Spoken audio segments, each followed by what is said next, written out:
dans Marque-Page en compagnie de Joël Braque de Payot Libraire. Bonjour Joël. Bonjour. C'est un roman très noir, voire terrifiant, où il s'agit d'une société où les repères du bien et du mal vacillent. Pourquoi avez-vous succombé à ce piège ? Le piège de Vernon, peut-être parce que tout le monde succombe à Vernon, c'est peut-être la raison première.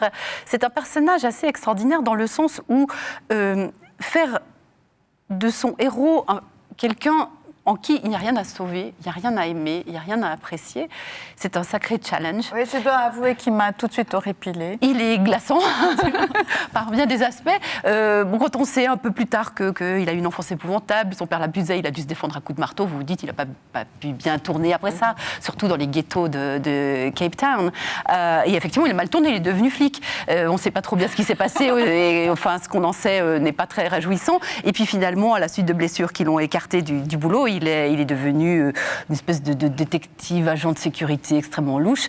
Et effectivement, si vous considérez que l'histoire commence par sa petite sieste sur les rochers pendant laquelle il assiste à la noyade d'une petite fille qu'il n'essaye pas de repêcher, sauf quand c'est trop tard, volontairement, vous vous dites qu'avec un roman pareil, il n'y a rien à sauver, effectivement, mais en même temps, c'est écrit d'une façon telle que vous êtes piégé, fasciné, parce que c'est la description d'une Afrique du Sud en déliquescence, pas tellement arc-en-ciel que ça, dans laquelle, effectivement, le bien et le mal se partagent le terrain avec des frontières assez mouvantes, et ce personnage, il aime mettre les choses de côté, alors pas des petits bouts de ficelle, plutôt mettre des gens de côté qui peuvent servir une fois. Les parents de cette petite fille, par exemple, ils sont riches, ils sont blancs, peut-être qu'une fois ou l'autre, ils serviront. Donc, il essaye de se faire passer pour un sauveur d'enfants noyés.